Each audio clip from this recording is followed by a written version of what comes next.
futebol não é simples para nós. Ela é um espaço de discussão de empoderamento das mulheres. Nós queremos as meninas campeãs do Brasil, porque nós mulheres podemos estar onde? Inclusive nos espaços de futebol. Então, eu queria dar boa tarde. A Tatiana até fez todas as coisinhas bonitinhas, mas não vou falar não. Eu queria cumprimentar a minha sempre ministra Eleonora Menicucci, né?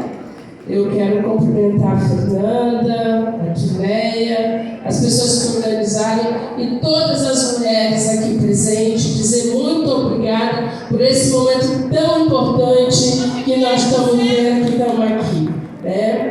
Eu queria agradecer o movimento de mulheres, quero agradecer a CMP, e é sempre CMP, né, Raimundo? E agradecer também Eva Blay, eu li muito Eva Blay, né? E agradecer Eduardo Suplicy.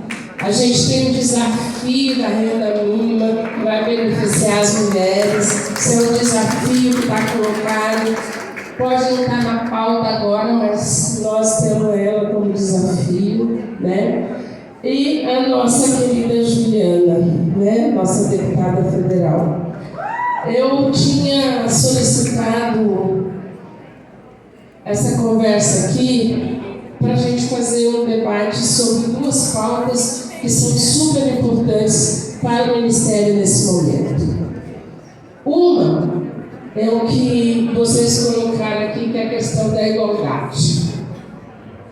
Para nós, aprovar a lei da igualdade salarial nesses primeiros 6 meses de governo, e na verdade, em 3 meses de atuação, foi uma vitória muito grande do governo do presidente Lula. Foi um compromisso muito grande de toda a bancada feminina e de toda a nossa bancada. Porque eu sempre digo, quando eu vou falar da lei da igualdade, porque você acha que você está no século XXI e que a gente conquistou tantas coisas, e nós que estamos aqui lutamos tanto por tantas conquistas, nós não acreditamos que chegamos no século XXI, 2023, alguém na humanidade será contra uma lei de igualdade salarial entre homens e mulheres. Mas nesse país nós tivemos. Nós tivemos 36 deputados e deputadas federais no Congresso Nacional, e nós tivemos um senador contra a lei da igualdade salarial. E não foi fácil. A Juliana estava junto com a gente. Não foi fácil aprovar. Foram 3 dias meio subindo e descendo a escada, conversando com cada senador, com cada pessoa. Foram noites no Congresso, discutindo, negociando, tendo que subir, falar com o Lira, falar com todo mundo para que nós pudéssemos ter essa lei da igualdade. Portanto, agora nós temos um desafio. O desafio é implementar ela. O desafio é fazer ela acontecer.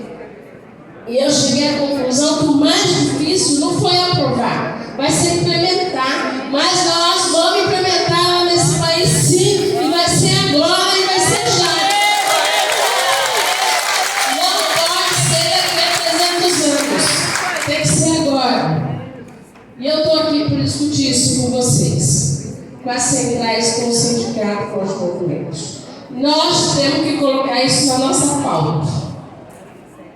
Nós temos que colocar isso na pauta cotidiana. Nós precisamos saber o que nós vamos fazer. Nós temos que fiscalizar. Se a gente tiver uma notícia nesse país que uma mulher ganha menos que um homem, nós vamos ter que denunciar, porque os auditores fiscais do Ministério do Trabalho vão vir para cá.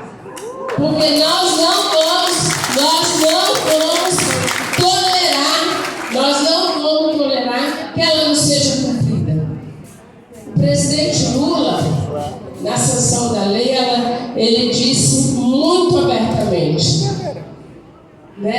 a nossa representante disse que tem lei que pega e lei que não pega. Existe lei que governantes não querem implementar. Foi isso que o presidente Lula disse.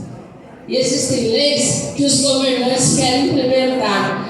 E ele assumiu a responsabilidade de que essa lei, ele mesmo vai ajudar a implementar nesse país. Então, vamos denunciar, vamos fiscalizar, vamos fazer com que ela aconteça. E, para ela acontecer, depende de cada um que está aqui nessa plenária.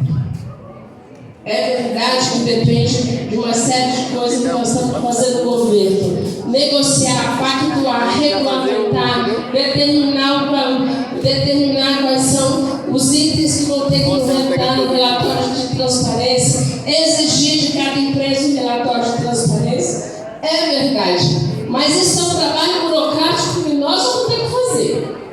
E a lei não vai ser implementada depois que a gente regulamentar. Ela já está sendo implantada nesse país, ela já é válida. Então nós temos que denunciar e temos que começar a fiscalizar.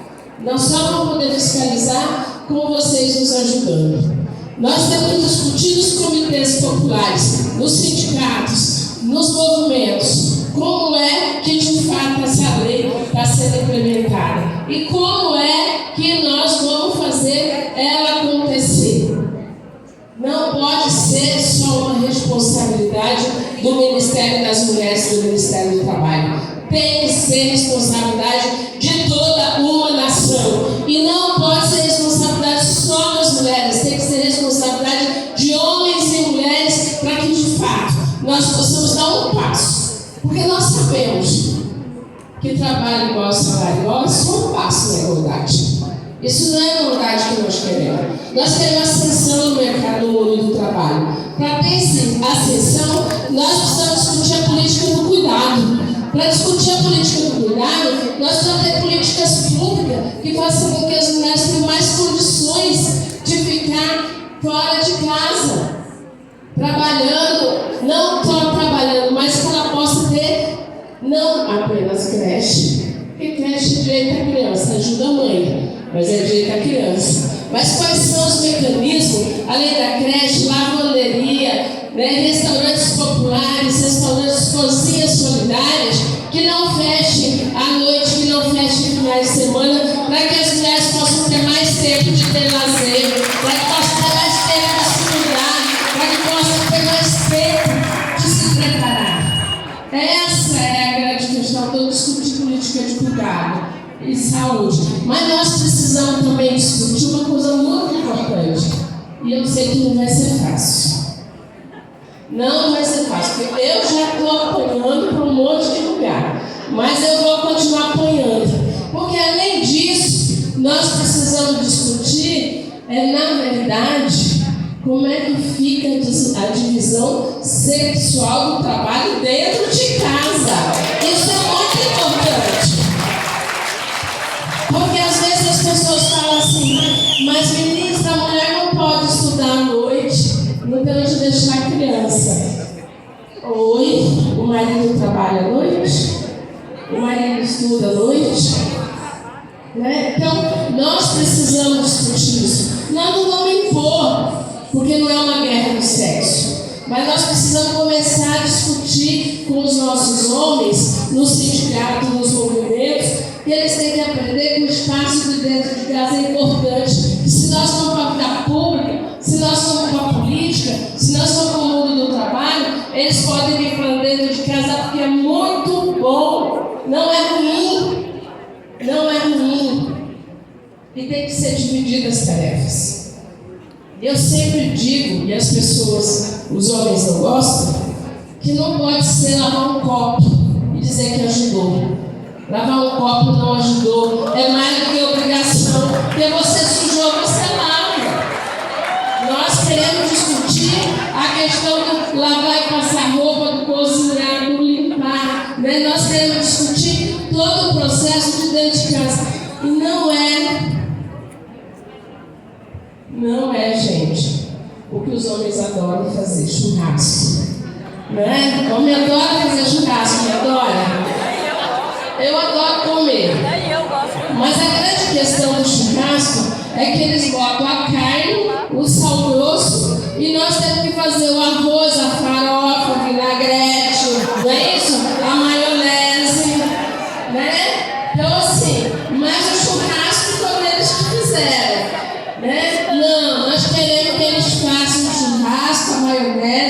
arroz, a farofa, né, a mandioca, e não sirvam, e sirvam a família como um todo. E eles saberem como é bom a gente ouvir que comida gostosa, né?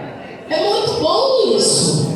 Que comida saborosa. Quando você vai fazer de novo? Então, isso é importante a gente conversar e dialogar com os nossos homens. Se a gente não conseguir fazer isso agora, nós vamos ter que fazer lá para frente. Então, igualdade são todas essas questões que nós temos que colocar na pauta.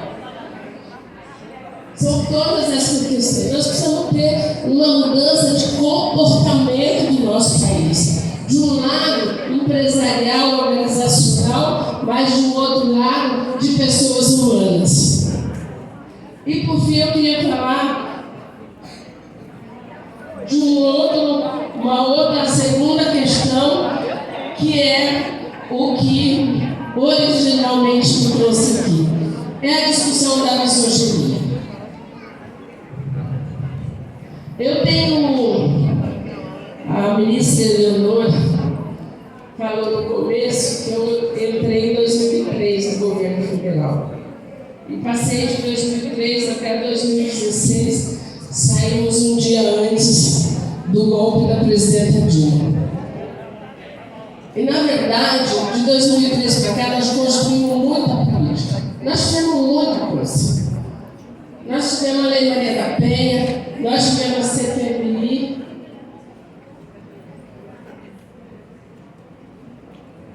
a Casa da Mulher Brasileira, os centros de referência, nós inovamos uma série de coisas.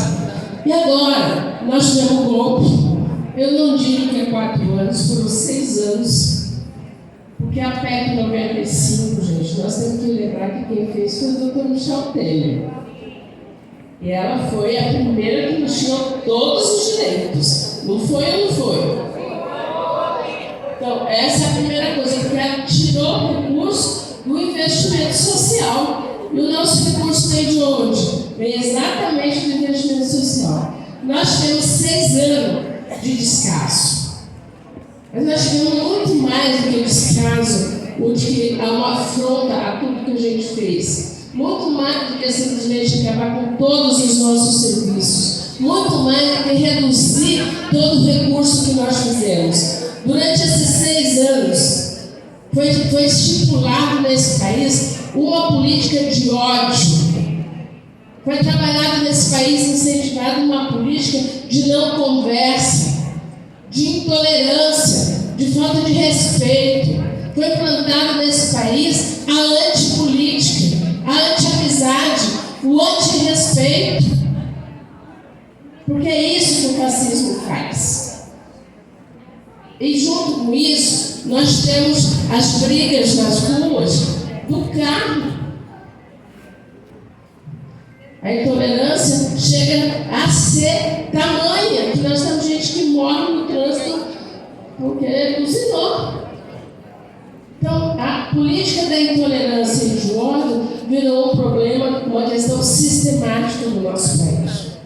A intolerância, o racismo, que nunca foi tão evidente, nunca foi tão claro, tão objetivo, que matou tantos negros e negras nesse país, com tiros perdidos. E nós nos deparamos hoje com o primeiro grande descobrimento pela Polícia Federal, né? Meus respeitos à Polícia Federal, né? E pelo ministro Flávio Dino, de quem deu um tiro na Marielle. Depois de quanto tempo? E nós sabemos que a morte da Marielle foi o início de um processo também de resultado do ódio. Porque ela era mulher, porque ela era negra, porque ela lutava pelos direitos humanos. Quantos nesse país morreram dessa forma? E aí a gente discute que a primeira pergunta que o jornalista faz, mas aumentou o feminicídio. E todo mundo viu o resultado do Fórum Nacional de Segurança Pública, do anuário que saiu essa semana. Se não viu, tem que ler. Eu passei meu final de semana estudando ele inteirinho, de ponta a ponta. Tem que ler. Porque aquilo é uma mensagem para nós sabermos o que nós temos que fazer. Nós vamos ter o aumento da violência sexual em grande quantidade nesse país. Mas pior do que aumentar, ela vai de zero. Nós não tínhamos até os últimos anos, se você for ver, eu liguei para a Samira, falei, vamos fazer a escala dos últimos anos. Nós temos um número de quase 30% de meninas, de pessoas de 0 a 4 anos vítimas de violência sexual. Quase 70% são de 0 a 17 anos. A grande maioria, meninas. E as meninas que não têm a rede de atendimento, seja para o serviço de aborto legal, seja para acolhimento, seja para o que for. Nós vamos ter um aumento do feminicídio. Quando todas as outras violências diminuem, o feminicídio aumenta. Aumenta o número de medidas protetivas de urgência, mas também aumenta o número das medidas protetivas de urgência não deferidas pelo judiciário. E aí, a grande pergunta é: o que a senhora vai fazer com isso? E eu só tenho uma resposta. Nós vamos ter que enfrentar a raiz do problema. Nós podemos fazer 5.700 casas da mulher brasileira nesse país, mas nós não vamos dar conta, porque nós precisamos enfrentar a raiz do problema. E a raiz do problema é o ódio que está colocado contra as mulheres nesse país. É esse ódio que tem nos matado, que nos tem estuprado. É esse ódio que determina que você tem que ser rainha do lar,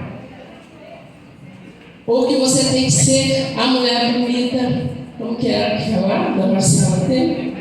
A bela recatada do lar.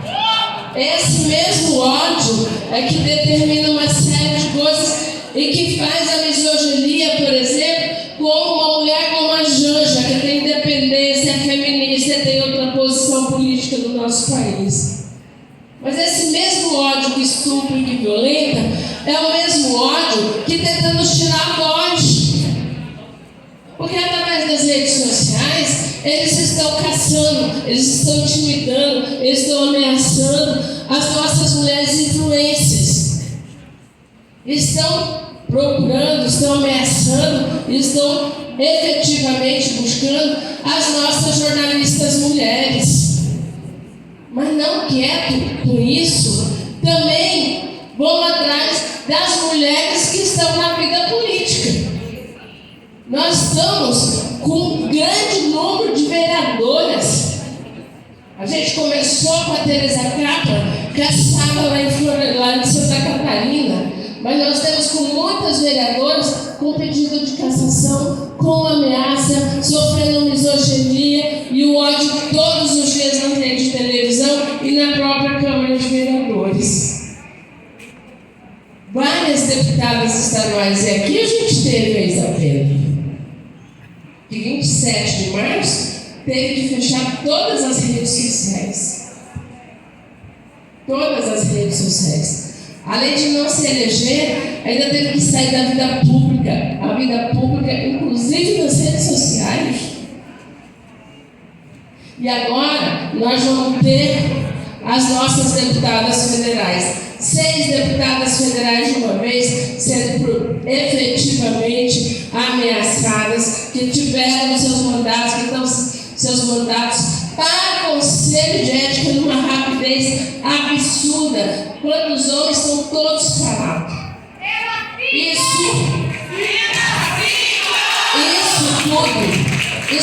Tudo tem nome, gente. Isso é o ódio contra as mulheres. Isso é o ódio de não deixar as mulheres chegar onde elas têm que chegarem. Isso é a forma deles quererem, de um lado, se eles não conseguem nos matar com a nossa identidade de feminicídio, se eles não nos conseguem amedrontar, violentando os nossos corpos todos os dias, seja violência sexual, seja qualquer for, agora eles querem nos calar. Eles querem nos calar. Eles querem nos tirar dos espaços de poder, porque falar é poder. Falar é poder.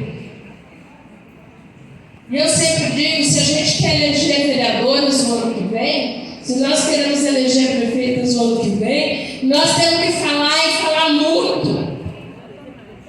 Eu brigo muito com a Gisele, que é a minha assessora de imprensa, porque eu vou para Paraíba, o povo da Paraíba decide que eu tenho direito a andar na praia. Bota a agenda 9 horas. Aí ela, como é uma jornalista, ela fala assim: não, ministra, eu consegui uma entrevista com a senhora às 7 horas da manhã. Mas Gisele, eu quero passear na praia. Não, ministra, a senhora pode. Inclusive o café a senhora pode tomar depois da entrevista. Mas agora tem que fazer entrevista. Mas eu vou para a entrevista. Não é por mim. É porque eu preciso que as mulheres saibam que tem uma mulher naquele horário falando em nome delas, e elas vão ouvir uma voz, um tipo de voz igual delas.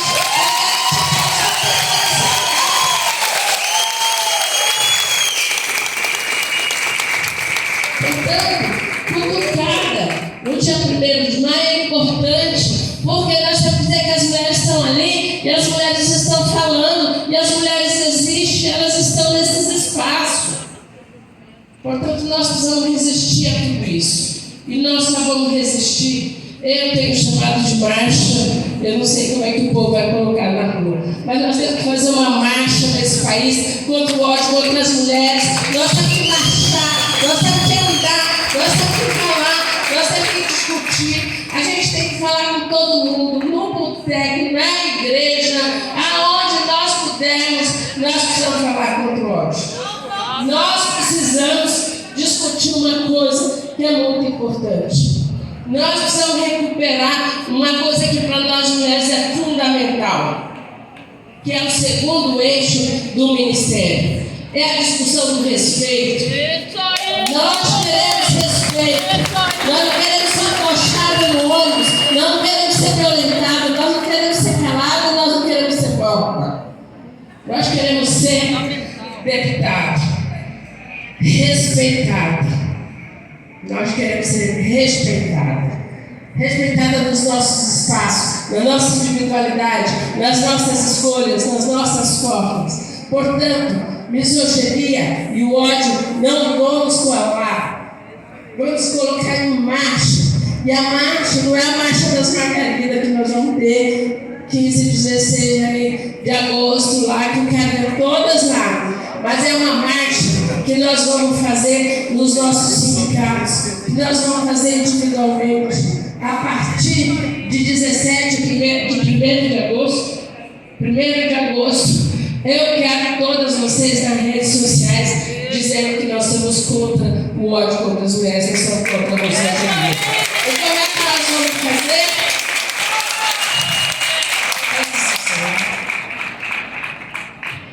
Eu não sei fazer, mas eu sei que a maioria de vocês sabe.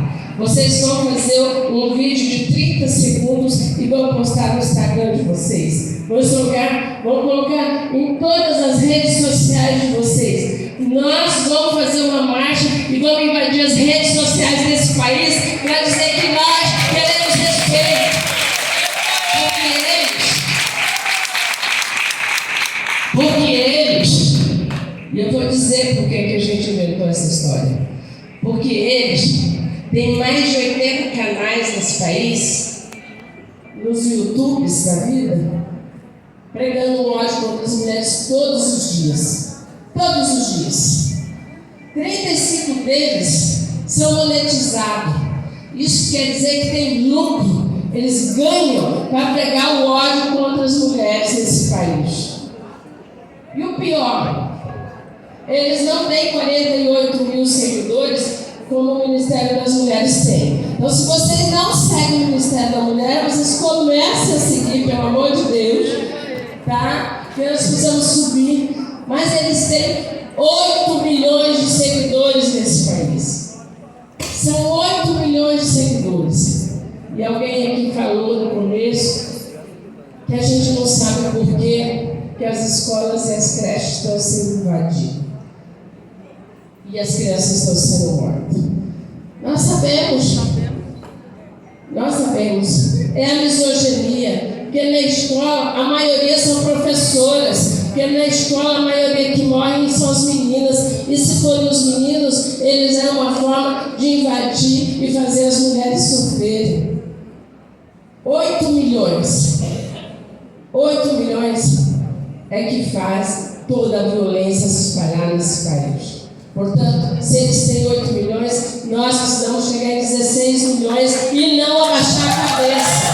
Porque só assim nós podemos dizer que esse país tem 2 caminhos para garantir o direito das mulheres. 2 caminhos para garantir com que as mulheres de fato tenham participação na democracia e cidadania. É o respeito e o outro é a igualdade. Esses são os 2 caminhos, não tem outro. E, portanto, nós vamos marchar. E é por isso que eu acho muito difícil a gente ter uma quebra no Ministério das Mulheres, porque essa mulherada vai marchar esses 4 anos. Nós vamos fazer luta.